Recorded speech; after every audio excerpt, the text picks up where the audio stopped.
अवधूत चिंतन श्री गुरुदेव दत्त. श्री स्वामी समर्थ. श्री दत्तगुरूंचा अनुभव. भक्तीचा विजय. 1970चा काळ होता. महाराष्ट्रातील अकोल्याजवळील एका लहानशा खेडेगावात एक मध्यमवर्गीय कुटुंब राहत होतं. देशमुख कुटुंब. घरातील कर्ता पुरुष नामदेवराव देशमुख. गावातील शाळेत ते एक शिक्षक होते.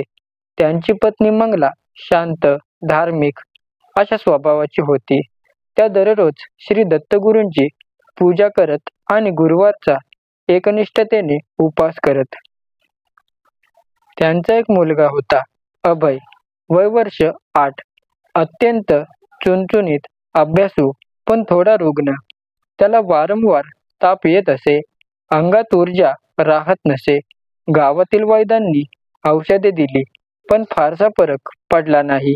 शहरी डॉक्टरांनी तपासून सांगितलं की त्याला गंभीर आजार होण्याची शक्यता आहे, कदाचित रक्ताचा दोष. मंगलाबाईंचं मन खचलं, पण त्यांनी श्री गुरुदत्तांच्या चरणी नतमस्तक होण्याचा निर्णय घेतला. एका रात्री मंगला शांत झोपलेली होती. अचानक तिला स्वप्न पडलं. एका मोठ्या पर्वतातून एक तेजस्वी पुरुष चालत येतोय. त्याचे डोळे करुणेने भरलेले, अंगावर त्रिकाळ वस्त्र, कपाळावर त्रिपुंड. तो मंद असा हसत तिला म्हणतो, माते, तुझ्या भक्तीने आम्ही प्रसन्न झालो आहोत. उद्या सकाळी तू निघ. तुझ्या गावापासून दक्षिणेला 20 कोसावर गाणगापूर आहे. तिथे माझे वास्तव्य आहे. तिथे यज्ञ कर आणि तुझ्या मुलासाठी उदी घे. सर्व काही बरे होऊन जाईल. स्वप्नात ती स्तब्ध झाली आणि अचानक जागी झाली. अंगावर रोमांच उभे राहिले होते. डोळे पाणावलेले होते. सकाळी उठल्यावर तिने हे स्वप्न नामदेवरावांना सांगितले. ते आधी थोडे साशंक झाले, पण तिच्या दृढ विश्वासाने ते तयार झाले.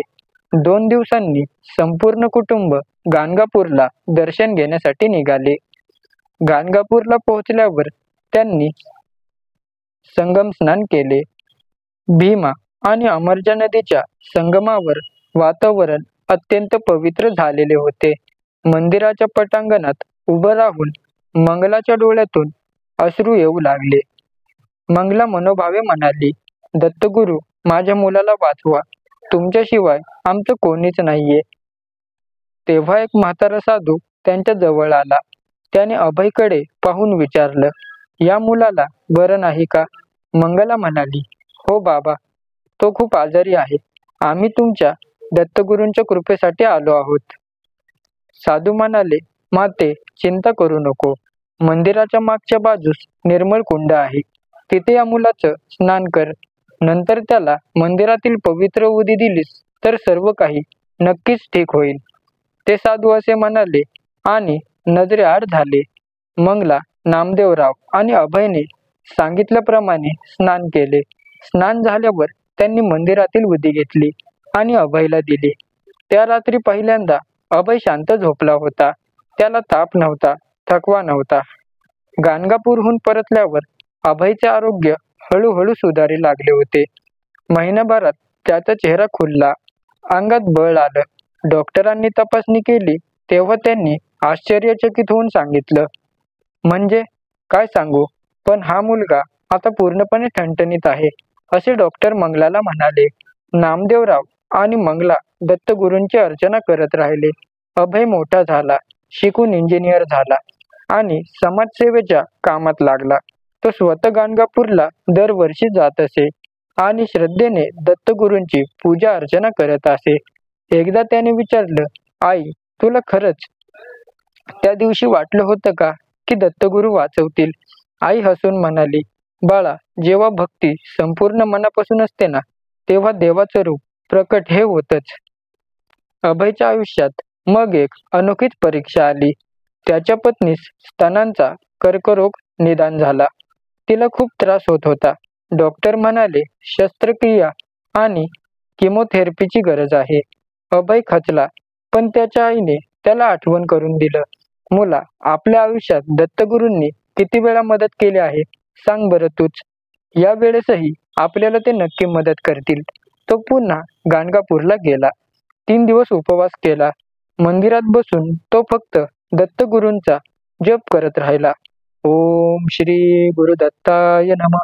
ओम श्री गुरुदत्ताय नमः. ओम श्री गुरुदत्ताय नमः. शेवटच्या दिवशी त्याला एक वृद्ध व्यक्तीने थोडी उदी आणि एक सुपारी दिली आणि म्हणाले, हे तुझ्या पत्नीला दे, तिला बरे वाटेल. अभय घरी परतला. पत्नीला उदी आणि सुपारी दिली. 2 आठवड्यांनी टेस्ट झाली.